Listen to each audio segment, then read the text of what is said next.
After 5 days of isolation from the rest of the world, help from abroad starts to arrive in Tonga. A New Zealand Navy ship carrying 250,000 liters of water arrived in the island, bringing life-saving supplies to the South Pacific archipelago, 6 days after it was devastated by a volcanic eruption and tsunami that pulled its water resources. There would be sanitation, water purification, shelter, hygiene kits, personal hygiene kits, food. And just sit there and do nothing.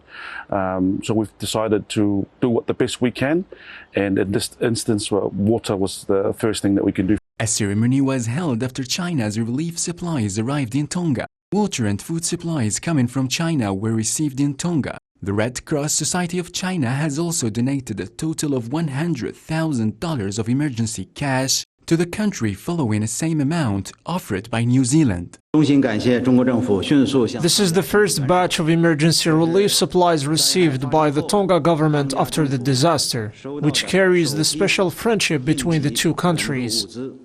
The humanitarian mission carried out by several nations can be complex due to the pandemic. An Australian aid flight was forced to return to base because of a positive COVID-19 case on board. Tonga is one of the few countries that has kept the coronavirus away. The containers, for example, get hooked on at the ship end, the crane will swing it out, and then Tongans on the jetty will disconnect the containers and take them away. The arriving assistance found its way to land in Tonga after the country has cleared its main airport from ash after the eruption.